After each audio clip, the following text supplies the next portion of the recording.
নবাব সিরাজউদ্দৌলার নবম বংশধর হিসেবে দর্শকরা আপনার কাছ থেকে এই মহিষী নারী সম্পর্কে আপনার বিশ্লেষণ জানতে চায়। জনাব আলী আব্বাস উদ্দৌলা যদি বলেন। জি, ধন্যবাদ। বেগম লুৎফুন্নেসা এটা এটা আমার জন্য, বাংলার নতুন প্রজন্মের জন্য একটা আইডল নারী হিসেবে। উনি অনেক স্যাক্রিফাইসিং ছিলেন, অনেক লাভিং ছিলেন, অনেক কেয়ারিং ছিলেন। উনি ওনার পরিবারকে ভালোবাসতেন। নবাব সিরাজউদ্দৌলার আম্মা বেগম আমিনা বেগমকে ভালোবাসতেন, ওনার নানি যান শরফুন্নেসাকে ভালোবাসতেন।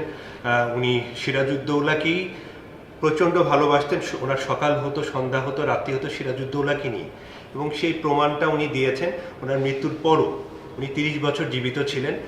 নবাব সিরাজউদ্দৌলা শাহাদাতের পর 30 বছর জীবিত ছিলেন। তখন উনি সিরাজউদ্দৌলার কবর পরিচর্যা করতেন, সেখানে আগরবাতি মোমবাতি জ্বালাতেন, কোরআন তালাওয়াত করতেন সকালবেলা এবং সন্ধ্যাবেলা, নিয়ম করে কোরআন তালাওয়াত করতেন, এবং সদ্য প্রস্ফুটিত ফুল দিয়ে নবাবের কবরটাকে উনি সাজাতেন।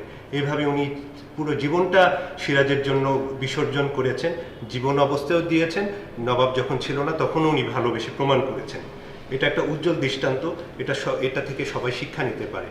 কিছু সংখ্যক মির্জাফর, কুলাঙ্গার, ঘসেটি বেগমদের ভালোবাসা না পেলেও নবাব সিরাজউদ্দৌলা ঠিকই লুৎফার ভালোবাসা আমৃত্যু পেয়েছেন। এরকম মহিষী নারী যেন প্রত্যেকের জীবনে আসে। অনেকে বলে যে না, ভালোবাসা পৃথিবীতে নেই, এটা সত্য কথা না। বাংলার ইতিহাসে আমি মনে করি যে লুৎফুন্নেসাই প্রথম ছিলেন, এবং বেগম লুৎফুন্নেসার মতো আমি দেখেছি আমার আম্মা সৈয়দা হোসনে আরা বেগম, আমার নানি গুলশান আরা বেগম।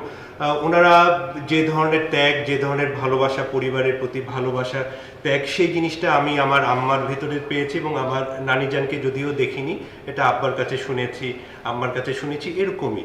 এবং অনেকেই বলে যে লুৎফুন্নেসার প্রতিচ্ছবি আমার আম্মা। তো ধন্যবাদ। আমাদের প্রতিটি মাই যেন সেরকম হয়।